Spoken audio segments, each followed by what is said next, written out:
اور جو کچھ آسمانوں میں ہے اور جو کچھ زمین میں ہے سب اللہ ہی کا ہے، اور اس نے خلقت کو اس لیے پیدا کیا ہے کہ جن لوگوں نے برے کام کیے ان کو ان کے اعمال کا بدلہ دے، اور جنہوں نے نیکیاں کی ان کو نیک بدلہ دے۔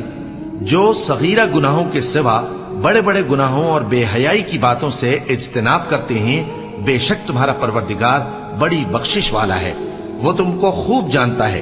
جب اس نے تم کو مٹی سے پیدا کیا اور جب تم اپنی ماؤں کے پیٹ میں بچے تھے تو اپنے آپ کو پاک صاف نہ جتاؤ، جو پرہیزگار ہے وہ اس سے خوب واقف ہے۔ بھلا تم نے اس شخص کو دیکھا جس نے منہ پھیر لیا اور تھوڑا سا دیا پھر ہاتھ روک لیا؟ کیا اس کے پاس غیب کا علم ہے کہ وہ اسے دیکھ رہا ہے؟ کیا جو باتیں موسیٰ کے صحیفوں میں ہیں ان کی اس کو خبر نہیں پہنچی؟ اور ابراہیم کے صحیفوں کی جنہوں نے حق اطاعت اور رسالت پورا کیا، وہ یہ کہ کوئی شخص دوسرے کے گناہ کا بوجھ نہیں اٹھائے گا، اور یہ کہ انسان کو وہی ملتا ہے جس کے لیے وہ محنت کرتا ہے، اور یہ کہ اس کی محنت کا جائزہ لیا جائے گا، پھر اس کو اس کا پورا پورا بدلہ دیا جائے گا، اور یہ کہ تمہارے پروردگار ہی کے پاس پہنچنا ہے۔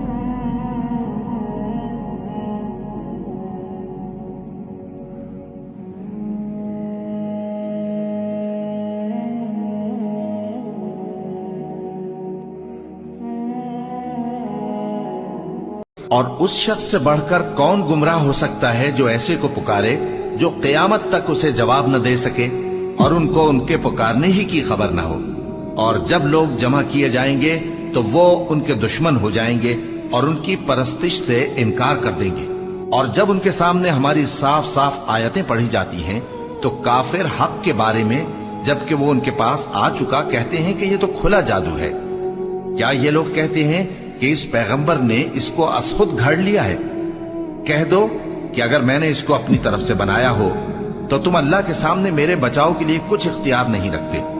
وہ اس گفتگو کو خوب جانتا ہے جو تم اس کے بارے میں کرتے ہو، وہی میرے اور تمہارے درمیان گواہ کافی ہے، اور وہی تو ہے بڑا بخشنے والا مہربان۔ کہہ دو کہ میں کوئی انوکھا پیغمبر نہیں ہوں، اور میں نہیں جانتا کہ میرے ساتھ کیا سلوک کیا جائے گا اور تمہارے ساتھ کیا کیا جائے گا۔ میں تو اسی کی پیروی کرتا ہوں جو مجھ پر وحی آتی ہے، اور میرا کام تو علانیہ خبردار کرنا ہے۔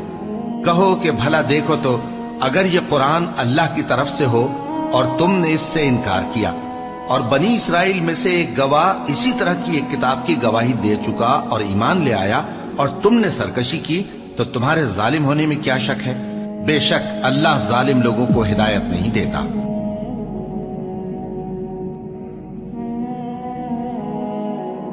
پھر جب وہ بہت بڑی آفت آئے گی اس دن انسان جو محنت وہ کرتا رہا یاد کرے گا، اور دوزخ دیکھنے والے کے سامنے لا کر رکھ دی جائے گی۔ اب جس نے سرکشی کی اور دنیا کی زندگی کو مقدم رکھا تو اس کا ٹھکانہ دوزخ ہی ہے، اور جو اپنے پروردگار کے سامنے کھڑے ہونے سے ڈرتا اور نفس کو بیجا خواہشوں سے روکتا رہا تو اس کا ٹھکانہ بہشت ہی ہے۔ اے پیغمبر صلی اللہ علیہ وآلہ وسلم، لوگ تم سے قیامت کے بارے میں پوچھتے ہیں کہ اس کی آمد کب ہے، سو تم اس کے ذکر کی طرف سے کس فکر میں ہو؟ اس کا منتہا یعنی واقع ہونے کا وقت تمہارے پروردگار ہی کو معلوم ہے۔ جو شخص اس سے ڈر رکھتا ہے تم تو اسی کو ڈر سنانے والے ہو۔ جب وہ اس کو دیکھیں گے تو ایسا خیال کریں گے کہ گویا دنیا میں صرف ایک شام یا ایک صبح رہے۔